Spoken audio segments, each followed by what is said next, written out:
கொடுக்கப்பட்ட தேர்தல் வாக்குறுதி நிறைவேற்றாம இன்றைக்கு வாக்குகளை பெறுகின்ற ஒரே கட்சி திமுக கட்சி. அதோட பேப்பர் கொடு, விளம்பரம். நீங்க பாத்தீங்கன்னா இதை உன்னை தூக்கிட்டு வர போறாங்க வீடு வீடா. யாரு? உங்களுடன் ஸ்டாலின். எது உங்களுடன்? இதுவரை யாரோட இருந்தாரு? இப்பதான் நம்மளோட ஸ்டாலின் வந்திருக்காரு. ஆக 4 வருஷம் உருண்டோடி போயிட்டுது. மக்களுடைய செல்வாக்கு இழந்துட்டார். சிந்திச்சு பார்த்தாங்க, அதுக்கு யாராவது ஒரு ஐடியா கொடுத்துட்டாங்க. இதுக்குன்னு ஆள் வச்சிருக்காரு அவரு. அவருடைய மருமகன் தான் இதுக்கு இன்சார்ஜ். யாரு? மாமனாருக்கு சப்போர்ட்டா ஒரு மருமகன் இருக்கார். அவரு இது மாதிரி மாமா மாமா நான் ஒரு விளம்பரத்தாள் அடிச்சு கொடுக்குறேன், இது வீடு வீடா போய் கொடுங்க உங்களுடன் ஸ்டாலின் சொல்லி இந்த விளம்பரத்தாளில் கொடுக்கிறார். இதை என்ன சொல்றாரு? தொழில் வரி விதிப்பு, புதிய தொழில் உரிமம் புதுப்பித்தல், குடிநீர் இணைப்பு, அடிப்படை வசதிகள். இதுவரைக்கும் ஒன்றும் செய்யவே இல்லை. இனிமே வந்து கிளிக்க போறாரு. பிறப்பு சான்று, இறப்பு சான்று, புதிய சொத்து காலிமனை வரி விதிப்பு, பாதாள சாக்கடை இணைப்பு, சொத்து வரி பெயர் மாற்றம், கட்டிட அனுமதி, இப்படி ஏராளமா அடிச்சு கொடுத்துட்டாரு. செய்யவா போறாரு? கொடுக்கறதால கொடுக்குற நோட்டீஸ்ல இப்படி ஏராளமா அடிச்சு கொடுத்துட்டு மக்களை வந்து பார்க்க போறாங்களாம். இந்த அதிகாரிகள்லாம் வீடு வீட வந்து கதவை தட்டி இதை கொடுத்து இந்த குறையெல்லாம் நீக்கிறோம் நீங்க சொல்லுன்னு சொல்லி உங்ககிட்ட வந்து விசாரிக்க வர இருக்காங்க. அப்ப 4 ஆண்டு காலமா மக்களை திராவிட முன்னேற்ற கழக தலைவர் இன்றைய முதலமைச்சர் சிந்திக்கவில்லை என்பது அவரே ஒத்துக்கிட்டார்ல. இப்பதான் அடிப்படை வசதி வேணுமா? எப்படி செய்ய முடியும்? ஒரு வருஷத்துல இன்னும் 8 மாசம் தான் இருக்குது எலெக்ஷனுக்கு. ஒரு 4 அதிகாரி நியமிச்சிருக்கிறாங்க. 4 அதிகாரி, கூடுதல் தலைமை செயலாளர் அந்தஸ்துள்ள 4 IAS மூத்த அதிகாரிகள் நியமிச்சிருக்கிறாங்க. எதுக்கு? ஒவ்வொரு IAS அதிகாரிகளுக்கும் கிட்டத்தட்ட 5 டிபார்ட்மெண்ட் 10 டிபார்ட்மெண்ட் பிரிச்சு கொடுத்துருக்காங்க. இன்னைக்கு அமைச்சர் சொல்லி பார்த்தாங்க, ஒன்றும் நடக்கல. முதலமைச்சர் சொன்னாரு, ஒன்றும் நடக்கல. பிறகு பார்த்தாரு, அங்கங்க இருக்குத விவாதம் அடையில. செய்தி தொடர்பாளர் பேசினாங்க, ஒன்றும் முடியல. பொதுக்கூட்டத்தில் பேசி பார்த்தாங்க, ஒன்றும் முடியல. இப்போ திராவிட முன்னேற்ற கழக ஆட்சியில் நடைபெற்ற பணிகள், மக்களுக்கு செய்த நன்மையெல்லாம் இந்த 4 IAS அதிகாரிகள் வச்சு நாள் ஒன்றுக்கும் மக்களிடத்துல இந்த செய்தி போய் சொல்ல வேணுமா? எவ்வளவு நாடகம் ஏங்க! அந்தந்த துறை வேலை யார் பார்க்கறது?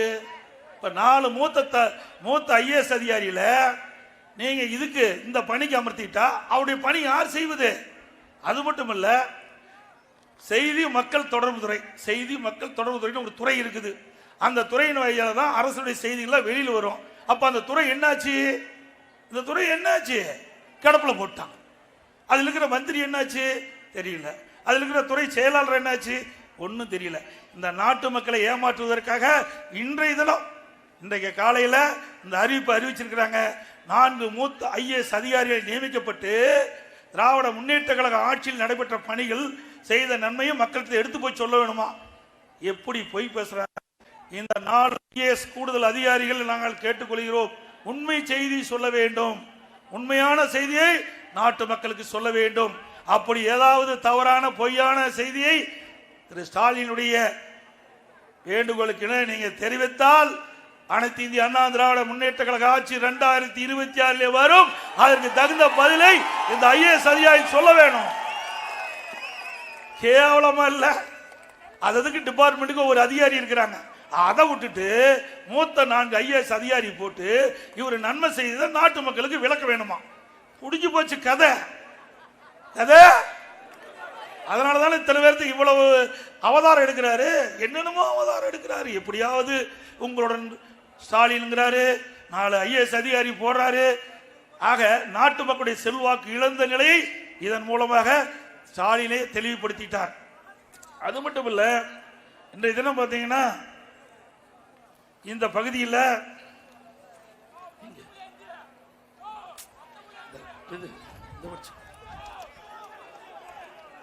பகுதியில் வள்ளலார் திருச்சபை மறைந்த சர்வதேச மைய கட்டிடம் கட்டுவதை தவிர்த்து வள்ளலார் திருச்சபையும் மறைக்காமலும் பொதுமக்கள் பக்கத்திற்கு எந்த இடையிலும் இல்லாமல் இருக்க வேண்டும். இந்த வள்ளலார எவ்வளவு பெரிய பூமி, புண்ணிய பூமி, இதுல வேண்டுமென்றே திட்டமிட்டு அவருடைய புகழை மறைப்பதற்காக அந்த இடத்தை அரசாங்கம் கையப்படுத்தி வேறு துறைக்கு கொடுப்பது கண்டிக்கத்தக்கது. அண்ணா திமுக ஆட்சி மலர்ந்ததையும் இதற்கு விடிவு காலம் பிறக்கும். அது மட்டுமல்ல, குறிஞ்சிப்பாடி தொகுதி இயற்கை சீற்றத்தால் அடிக்கடி வர்றதுனால கரும்பு, வாழை, பூக்களுடைய பயிரிட்ட பயிர்கள்லாம் சேதமாகுது. அதை தடுக்கக்கூடிய சூழ்நிலையை நாங்கள் ஏற்படுத்தி கொடுப்போம். குறிஞ்சிப்பாடி சிப்காட்ல சுமார் 40 தொழிற்பேட்டை இருந்தது, 15 தான் இயங்குது, மற்றதெல்லாம் மூடி கிடப்பதாக சொல்கிறார்கள். சிலதை இயங்காமல் நிறுத்தி வைக்க சொல்கிறார்கள்.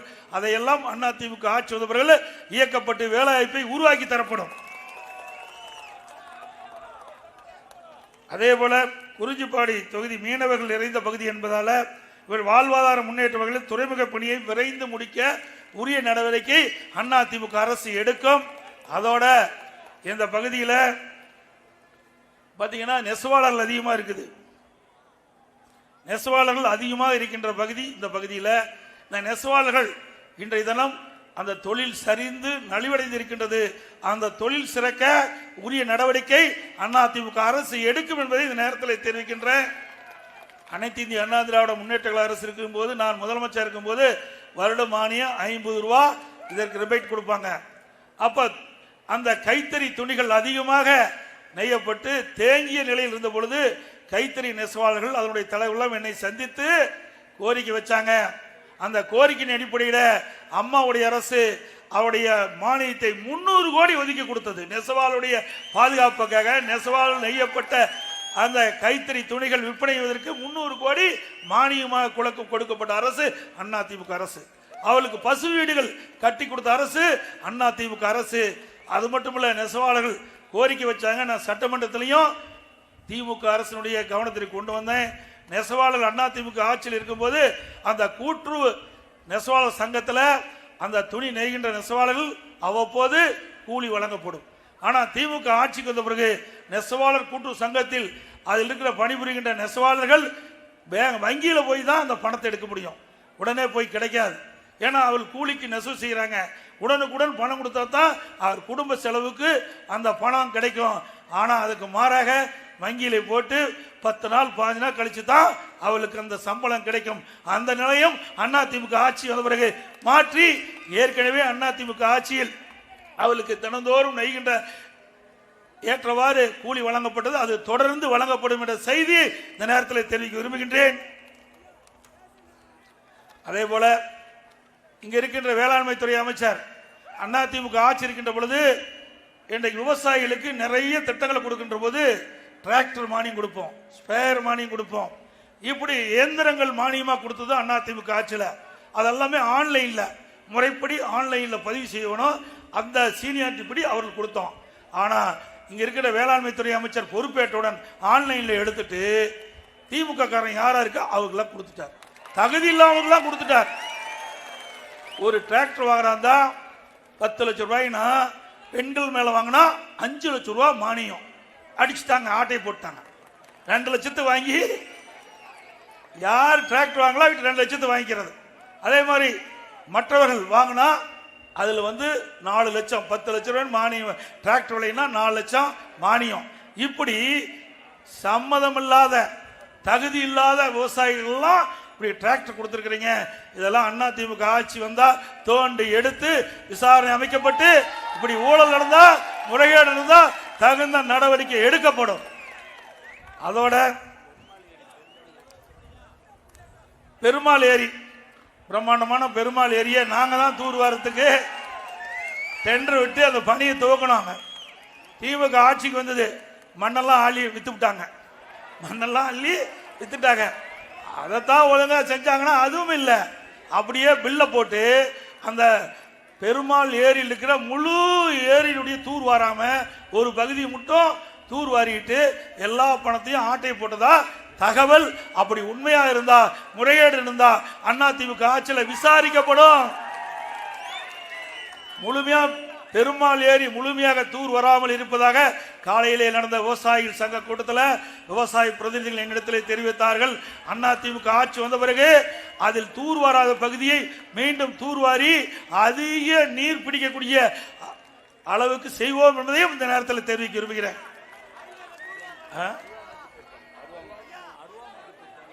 அருவாபோக்கு திட்டம் அது பார்த்தீங்கன்னா இங்க இருக்கிற மழை பெய்கின்ற தண்ணி எல்லாம் தாழ்வான பகுதியில் போய் தேங்கி விவசாயிகள் எல்லாம் பெரும் நஷ்டத்துக்குள்ளானாங்க.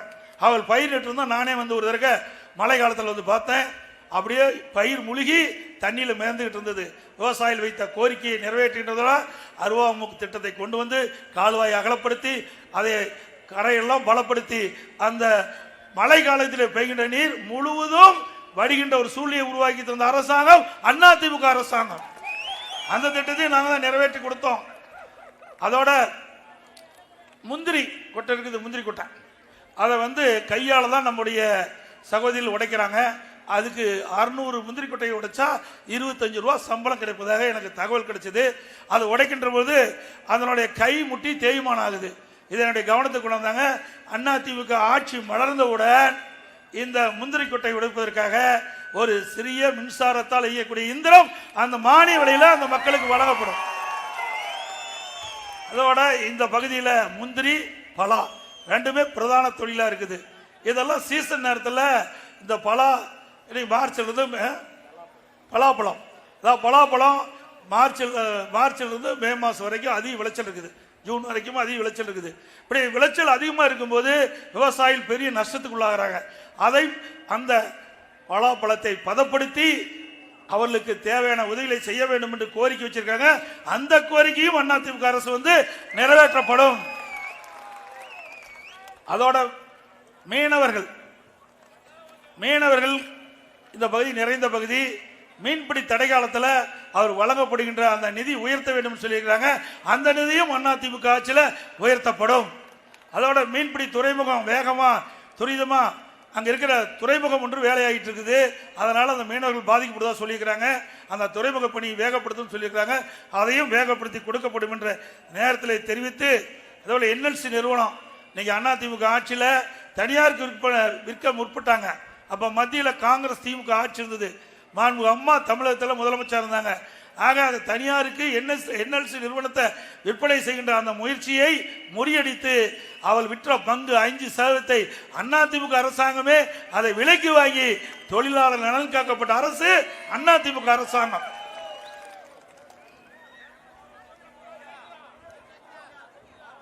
ஆக அதே மாதிரி என்எல்சியில் விரிவாக்கம் செய்யறாங்க. இந்த விரிவாக்கம் செய்கின்ற பொழுது பொன் விளையக்கூடிய பூமியான விவசாய பூமியை கையகப்படுத்திருக்கிறாங்க. அப்படி கையகப்படுத்துகின்ற பொழுது நியாயமா விவசாயிகள் கேட்கிறாங்க, எங்களுக்கு இந்த இழப்பீடு தொகை போதவில்லை, நீங்கள் கொடுக்கின்ற தொகை போதவில்லை, மார்க்கெட் மதிப்பு கொடுக்க வேணும் அப்படின்னு கோரிக்கை வச்சிருக்கிறாங்க. அதையும் அம்மாவுடைய அரசு வந்தபோது மத்திய அரசு போராடி வாதாடி அந்த விவசாயியுடைய நலன் காக்கின்ற அளவுக்கு அந்த இழப்பீட்டு தொகையை அதிகரிப்பதற்கு உண்டான நடவடிக்கை மேற்கொள்வோம் என்பதையும் இந்த நேரத்தில் தெரிவித்து,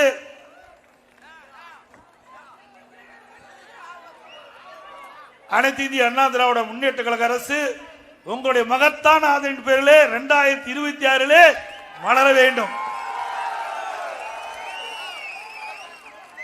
அனைத்து இந்திய அண்ணா திராவிட முன்னேற்ற கழகத்துக்கு ஆதரவு தருவீங்களா? நீங்க மட்டுமல்ல, உங்களோட சார்ந்த பகுதியில் இருக்கின்ற மக்கள்லாம் ஆதரவு வரணும். விவசாயம் செழிக்க வேண்டும், விவசாய தொழிலாளி மணற்குளர வாழ வேண்டும். அப்படின்னா ஒரு பொற்கால ஆட்சி வர வேணும். நானும் விவசாயி விவசாயி கஷ்டத்தை உணர்ந்தவன், ஏழை மக்களுடைய கஷ்டத்தை உணர்ந்தவன், விவசாயி தொழிலாளியுடைய கஷ்டத்தை உணர்ந்தவன். அப்படி அடித்தட்டில் வாழ்கின்ற மக்களுடைய எண்ணங்களை நிறைவேற்றுகின்ற அரசு அதிமுக அரசு. அதற்கு நீங்கள் துணை நிற்க வேண்டும் என்று அன்போடு இந்த நேரத்தில் கேட்டு, 2026 அனைத்து இந்திய அண்ணா திராவிட முன்னேற்ற கழகம் வெற்றி வாகை சூடும்.